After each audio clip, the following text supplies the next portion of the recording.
نحمد نصلی علی رسولہ الکریم اما بعد اعوذ باللہ من الشیطان اللعین الرجیم بسم اللہ الرحمن الرحیم وَأَطِیعُوا اللَّهَ وَرَسُولَهُ وَلَا تَنَازَعُوا فَتَفْشَلُوا وَتَذْهَبَ رِيحُكُمْ وَاصْبِرُوا إِنَّ اللَّهَ مَعَ الصَّابِرِينَ صدق اللہ العظیم۔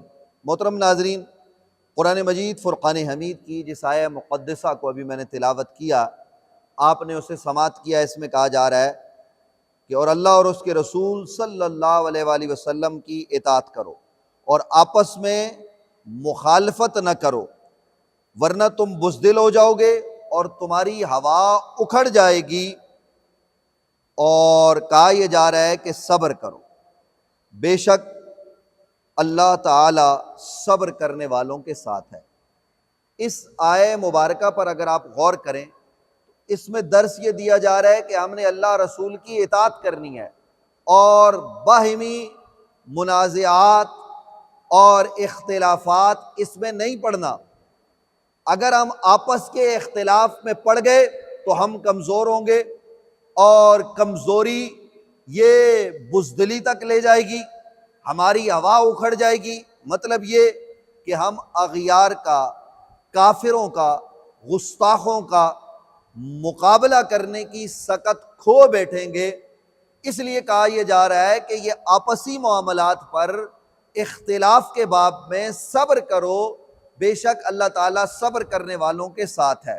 ہم متحد ہو کر، منظم ہو کر، قرآن کی یہ آیت ہمیں بتا رہی ہے کہ ہم کفار کا، مشرکین کا اور یہود و عنود کا جو اسلام کو مٹانے کے در پہ ہیں ان کا ہم مقابلہ کریں۔ لیکن معاملہ اس کے بالکل برعکس ہے۔ آج کے اس پرفتن دور میں ہم نے یہود و عنود کو، کفار کو اور گستاخوں کو پس پش ڈال دیا ہے اور ہم آپس میں باہم دست و گریبان ہیں۔ اس وقت جو کیس مبارک ثانی کا پاکستان کی عدالت عظمیٰ کے قاضی القضاء، جنہیں عرف عام میں چیف جسٹس کہا جاتا ہے، قاضی فائز عیسیٰ صاحب، ان کی عدالت میں لگا ہوا ہے اور اس پر فیصلہ آنے والا ہے۔ ہونا تو یہ چاہیے تھا کہ ہم یکجان ہو کر اختلافات کو پس پش ڈال کر سپریم کورٹ آف پاکستان میں پہنچتے اور اختلافات سے بالا تر ہو کر عقیدہ ختم نبوت کے تحفظ کے لیے تن من دھن کے ساتھ حاضر ہوتے۔ لیکن معاملہ اس کے بالکل برعکس ہو گیا کہ جب ہم نے آپسی جو اختلافات ہیں ان کی بنیاد پر ایک دوسرے پر کیچڑ اچھالنا شروع کر دیا، عقیدہ ختم نبوت کو معاذ اللہ ہم نے پس پش ڈال دیا۔ چند لوگ جو وہاں پہنچے، جو بات کر رہے ہیں، ان پر بھی طرح طرح کے الزامات، بہتان، یہ سب لگائے جا رہے ہیں۔ یہ ہم کس طرف جا رہے ہیں؟ اس وقت بلاسفیمی یعنی توہین خدا، توہین انبیاء، سرکار دو عالم صلی اللہ علیہ وآلہ وسلم کی توہین، قرآن مجید فرقان حمید کی توہین، یہ پاکستان میں ہو رہی ہے۔ یعنی آپ فرانس کو بھول جائیں، ایسی شدید توہین پاکستان میں مختلف سوشل میڈیا پر یہ کی جا رہی ہے اور ایف آئی اے کے لوگ ایسے گستاخوں کو گرفتار کر رہے ہیں۔ عدالتیں ان گستاخوں کو ریلیف دے رہی ہیں۔ سندھ ہائی کورٹ نے 4 گستاخوں کو چھوڑ دیا اور وہ عجیب و غریب قسم کے اعتراضات لگا کر کہ جناب یہ لیب تو ایف آئی اے کی ہے، آپ نے اس سے اس موبائل کو کیوں چیک کروایا؟ بھائی تو ایف آئی اے نہیں کرے گا، سرکاری ادارہ نہیں کرے گا تو کون کرے گا؟ لیکن جب اس کیس کی پیشی ہائی کورٹ میں ہوئی تو علماء و مشائخ اور تنظیمات اسلامیہ سے وابستہ کتنے لوگ کورٹ میں موجود تھے؟ چلیے یہ کہا جا سکتا ہے کہ ہمیں خبر نہیں ہوئی، حالانکہ یہ بے خبری یہ بھی محل نظر ہے کہ جب ایک ایسا کیس جو نیچے کی کورٹ سے ہوتا ہوا ہائی کورٹ میں پہنچا ہے تو ہم کیوں بے خبر ہیں؟ جب ہم ختم نبوت کا نام لیتے ہیں، جب ناموس رسالت کا نام لیتے ہیں تو ہمیں تو مرد مجاہد بن کر وہاں پہلے سے موجود ہونا چاہیے۔ یہ بے خبری، یہ ناسمجھی سمجھ سے بالا تر ہے۔ لیکن چلیے اب آگے کیس لگے ہوئے ہیں، ہم میں سے کتنے لوگ ذمہ دار کراچی میں، اسلام آباد میں، ملتان میں، جہاں جہاں ان گستاخوں کے خلاف کیس ہیں، کوئی نچلی عدالت میں ہے، کوئی دہشت گردی کی عدالت میں ہے، کوئی ہائی کورٹ میں کیس ہے، مختلف کیسز میں ہم کس تعداد میں پیش ہوں گے یہ ہم نے غور کرنا ہے۔ اور میں یہ عرض کرنا چاہتا ہوں، ہم کسی پر الزام نہیں لگاتے۔ ختم نبوت کا کام یہ رسول اکرم صلی اللہ علیہ وآلہ وسلم کی نگاہ کرم کے بغیر ممکن ہی نہیں۔ حضرت تاجدار گولڈا سیدنا پیر مہر علی شاہ رحمت اللہ تعالی علیہ، آپ نے قادیانیوں کے خلاف کام کیا۔ ہندوستان بھر کے علماء، مشائخ، بلکہ مسالک کے لوگ آپ کے جھنڈے کے نیچے جمع تھے۔ آج کیا وجہ ہے کہ ہم آپسی اختلافات کو پس پش ڈال نہیں سکتے؟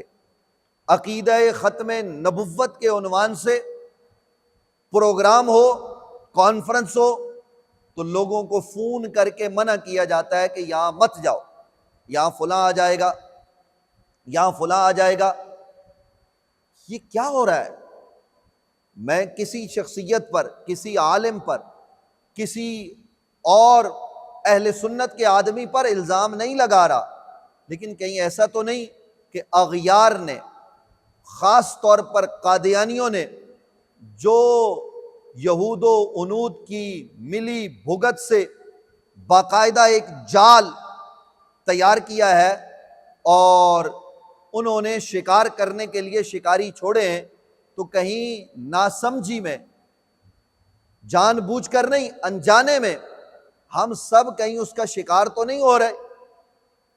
یعنی حیرت کی بات ہے کہ ختم نبوت اور ناموس رسالت جیسے اہم ترین مسئلے میں ہم ایک جگہ جمع ہونے کو تیار نہیں، اور پھر کوئی شخصیت اس حوالے سے آواز بلند کرے، انہیں متنازع بنا دیا جاتا ہے۔ کیوں؟ آخر کیوں؟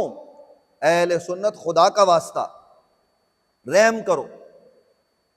حضرت خطیب ملت علامہ ڈاکٹر کوکب نورانی اکاڑوی دامت برکاتہم العالیہ، آپ نے کراچی میں صدا بلند کی، آپ نے اس حوالے سے آواز لگائی اور کانفرنس کروائی، علماء و مشائخ تمام سے رابطے کیے، بلکہ یہاں تک کہ اسلامی نظریاتی کونسل کے لوگوں کو مجبور کیا کہ مبارک ثانی کا کیس ایجنڈے پر لے کے آؤ۔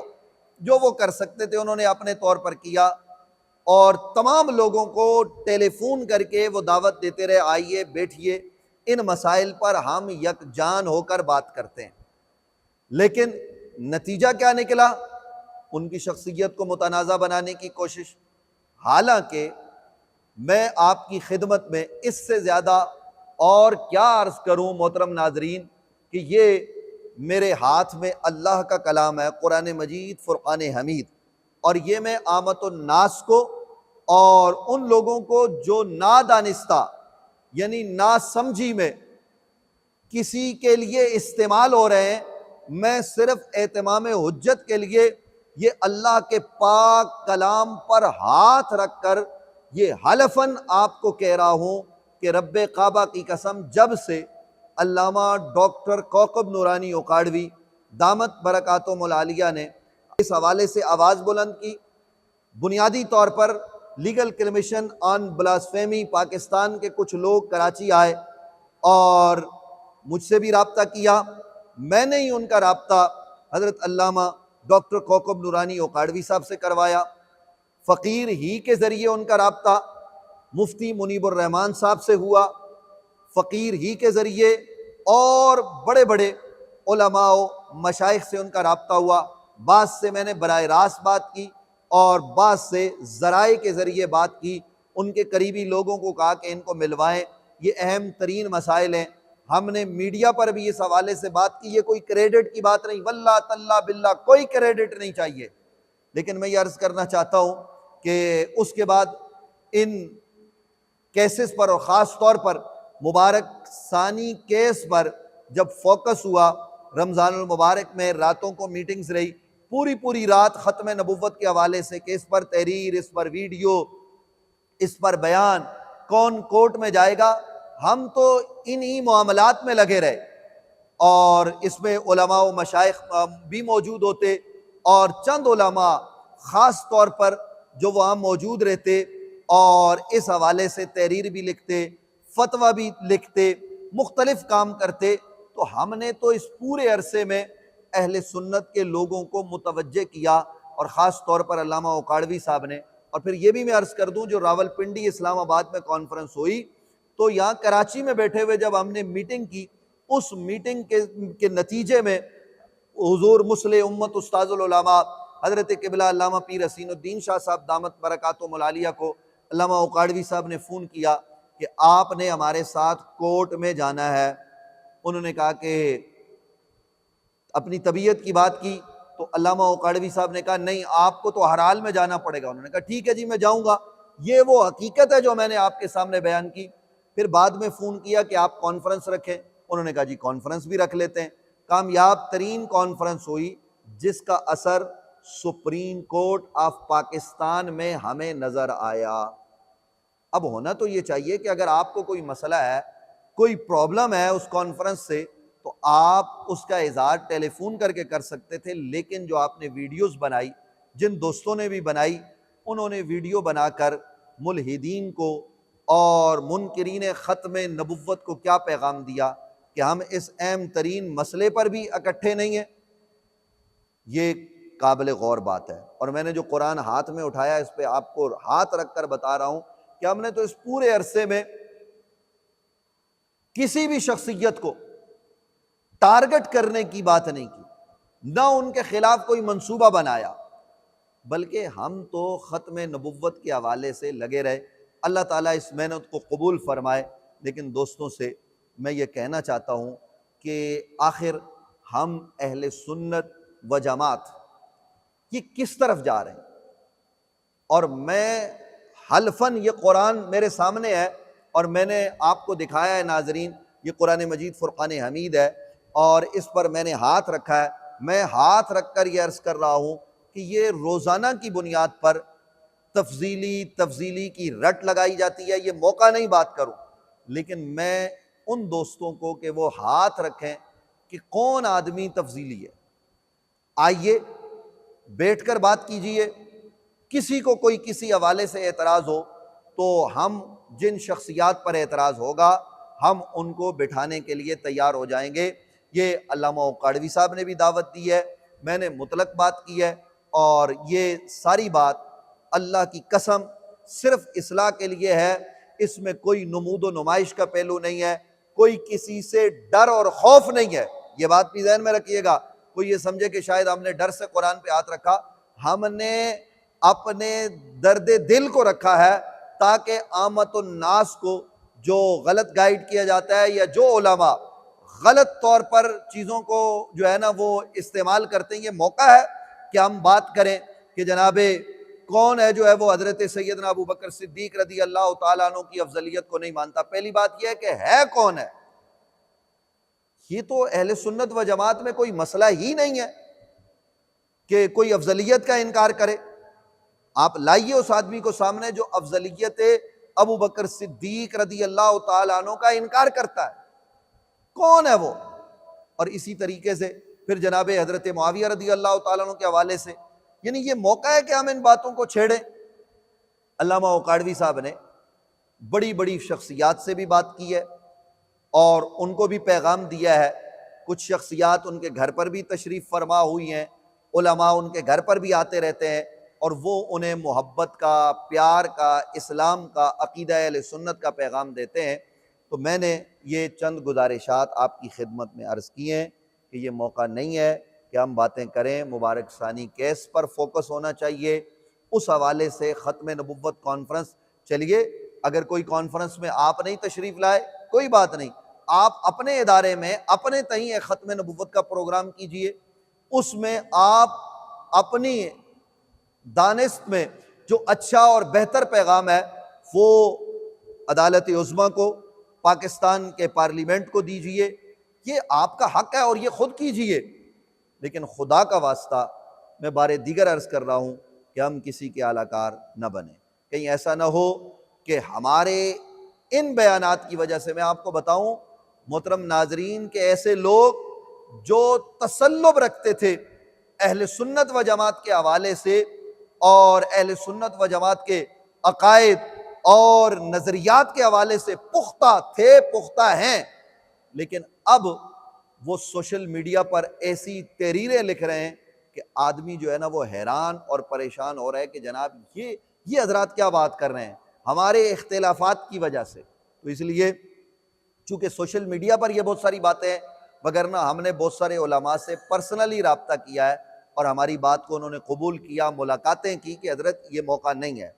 تو اس وقت تمام علماء و مشائخ اہل سنت خود بھی اور دیگر مسالک کے لوگوں کو بھی پیغام دیں کہ عقیدہ ختم نبوت کے باب میں ہم متحد ہیں، منظم ہیں، یکجان ہیں، اور اس عقیدے کے حفاظت کے لیے جس طرح سے صحابہ کرام علیہم الرضوان نے قربانیاں دی، ہم ان کے نقش قدم پر چل کر قربانیاں دینے کو تیار ہیں۔ اور پھر بلاسفیمی کے جو معاملات ہیں، ان معاملات پر بھی آپ نظر رکھیے کہ کہاں کون سا جج جو ہے نا وہ جو گستاخ ہیں انہیں چھوڑ رہا ہے، کون لوگ ہیں جو ان کے پیچھے آ کے کھڑے ہو گئے، کون لوگ ان بلاسفیمی کرنے والوں کو وکیل کر کے دے رہے ہیں، ان ساری چیزوں پر فوکس ہونا چاہیے۔ کراچی میں 55 لوگ تقریباً گرفتار ہیں، اب تک کی اطلاعات کے مطابق 50 تقریباً تو ہیں، 50 کے قریب یا 51 52 یا 55 یہی تعداد ہے، یہ گرفتار ہے، یعنی 50 تو کنفرم ہے۔ تو اب یہ جو کنفرم بلاسفیمی کرنے والے لوگ ہیں، توہین خدا، توہین رسالت، توہین قرآن، توہین انبیاء، مقدسات کی توہین، جسے بیان نہیں کیا جا سکتا، کلیجہ منہ کو آتا ہے، بیان کرنے کی طاقت نہیں ہے، اس حوالے سے ہم اہل سنت و جماعت کہاں کھڑے ہیں؟ کل تک یہ ہمارا نظریہ تھا اور آج بھی ہے کہ غلامی رسول میں موت بھی قبول ہے۔ تو صرف موت کو قبول کرنا ہے یا ہم نے گستاخوں کے خلاف میدان میں آ کے کام کرنا ہے؟ یہ میرا چھوٹا سا پیغام تھا۔ اگر ہم آپس کے اختلافات میں پڑے رہے تو ہماری ہوا اکھڑ جائے گی، قرآن نے ہمیں بتا دیا، ہمارا نام و نشان مٹ جائے گا۔ اللہ رب العالمین اور اس کا رسول صلی اللہ علیہ وآلہ وسلم وہ ہمارے محتاج نہیں کہ ہم ان کے لیے کام کریں، ہم محتاج ہیں اپنے کہ ہم کام کر کے اپنی آخرت کو سنوار لیں۔ تو یہ میں نے چند گزارشات درد دل کے ساتھ پیش کی ہیں، اور مقصد فقط اصلاح ہے، مقصد عقیدہ ختم نبوت کے حوالے سے آپ کا فوکس ہونا چاہیے۔ یہی میرا مقصد ہے کہ آپ نظر وہاں رکھیں، کورٹ پر آپ کی نظر ہونی چاہیے۔ یہ صرف ایک کیس نہیں، اس کے علاوہ کئی اور کیسز جو ہے نا وہ لگ چکے ہیں۔ 295 کو ختم کرنے کی منظم سازش کی جا چکی، قادیانی کو، ملعون کو انگریز نے تیار کیا، خریدا تھا، تو کیا ان کی فیکٹری بند ہو گئی؟ اب وہ لوگوں کو نہیں خرید رہے، اب ان کی لوگوں پر توجہ نہیں؟ میں بھی ممکن ہے، میں کسی پر الزام نہیں لگا رہا کہ کچھ لوگ خرید لیے گئے ہوں اور پھر وہ ہماری صفوں میں چھوڑ دیے گئے ہوں تو پھر وہ آگے بڑھ کے کام کر رہے ہوں۔ میں آپ کو کسی موقع پر یہ حقائق بتاؤں گا، اہل سنت اللہ کا واسطہ، ایک ہی شخص 4 فیس بک کی آئیڈیاں بناتا ہے، ایک طرف وہ سیدنا حضرت ابوبکر صدیق رضی اللہ تعالیٰ عنہ کی عظمت کی بات کرتا ہے، اور دوسری طرف دوسری آئی ڈی پر وہی آدمی حضرت ابوبکر صدیق رضی اللہ تعالیٰ عنہ کی معاذ اللہ تنقیص کر رہا ہوتا ہے۔ ایک طرف وہ حضرت مولا کائنات کی عظمت کو بیان کرتا ہے اور دوسری طرف ان کی تنقیص کر رہا ہوتا ہے۔ ایک ہی شخص ہے جو مختلف آئیڈیاں بنا کر وہ یہ کام کر رہا ہے، اور ہم اس کو شیئر کرتے چلے جاتے ہیں۔ ہم اپنے تئیں سمجھتے ہیں کہ ہم مرد مجاہد ہیں، ایک ہی آدمی ہے۔ یہ وقت آنے پر ساری چیزیں آپ کے سامنے رکھ دی جائیں گی۔ ایسے لوگوں کے حوالے سے FIA سائبر کرائم سے بھی رابطہ کیا جا رہا ہے، تاکہ وہ غور کریں کہ ایک ہی آدمی ہے، وہ عظمت حضرت امیر معاویہ رضی اللہ تعالیٰ عنہ بیان کر رہا ہے، اور دوسری طرف انہی کی ذات پر وہ کیچڑ اچھال رہا ہے اور برے برے الفاظ کہہ رہا ہے۔ یہ کیا ہے؟ ایک ہی آدمی ہے جو یزید کی گن گا رہا ہے اور دوسری طرف جو ہے نا وہ اس کے خلاف بھی بات کر رہا ہے۔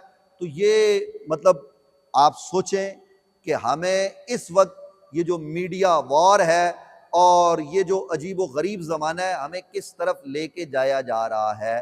یہ میں نے چند باتیں آپ کی خدمت میں رکھی ہیں۔ میرے خیال سے جو غور کرنے والے لوگ ہیں اور جنہیں اللہ رب العالمین نے عقل سلیم عطا فرمائی ہے تو وہ ضرور غور کریں گے، اور اس حوالے سے ہمارے علماء و مشائخ الحمدللہ وہ ذمہ دار ہیں اور وہ اپنی ذمہ داری کا ضرور جو ہے نا وہ ثبوت عطا فرمائیں گے۔ میری یہ باتیں سن کر آپ غور ضرور کیجئے گا۔ میری عام عوام سے بھی گزارش ہے، اہل سنت و جماعت کے جو لوگ ہیں، اور اسی طریقے سے علماء و مشائخ کی خدمت میں بھی درد بھری گزارشات ہیں کہ ان پر توجہ آپ ضرور فرمائیں۔ میں نے آپ کے سامنے درد دل سے حقائق رکھیں، اگر کسی کی دل آزاری ہوئی ہو تو میں ہاتھ جوڑ کر معذرت چاہتا ہوں، لیکن خدا کا واسطہ عقیدہ ختم نبوت کے لیے اور ان گستاخوں کے خلاف ہم یکجان ہو جائیں۔ ہمارا ایک پیغام جانا چاہیے، آپ ایک دوسرے سے ہاتھ نہیں ملاتے، نہ ملائیں، اپنے اپنے اداروں سے تو پیغام دیں، یہی گزارش ہے۔ ویڈیو بنا کر پیغام دیں، آپ آڈیو کے ذریعے پیغام دیں، آپ اپنے خط کے ذریعے پیغام دیں، یہ تو ہر سنی مسلمان کر سکتا ہے۔ اب تک مبارک ثانی کیس میں اگر پاکستان کی آبادی 24 کروڑ ہے تو 24 کروڑ میں سے اکثریت اہل سنت کی ہے، چلیے بچوں کو نکالیے، عورتوں کو نکالیے، تو کم از کم 2 کروڑ خط جانے چاہیے تھے جو کہ کورٹ میں نہیں گئے۔ خدا کا واسطہ عام آدمی بھی خط لکھے کہ بھائی پرائیویٹ قادیانیوں کو اپنے بند کمرے میں بھی توہین قرآن کرنے کی اجازت نہیں ہوگی۔ یہ میری گزارشات ہیں، یہ سب لوگ خط لکھیں، جن لوگوں نے لکھیں اللہ ان کو عزت دے، جو نہیں لکھ سکے علماء، مشائخ، سنی تنظیمات کے نمائندے، مساجد کمیٹیوں کے لوگ، یہ سب کے سب میدان میں آئیں اور یہ کام کریں۔ یہ اس وقت کرنے کا کام ہے، یہ گزارشات ہیں، خدا را ان پر عمل کیجئے۔ اللہ رب العالمین ہم سب پر اپنا کرم فرمائے۔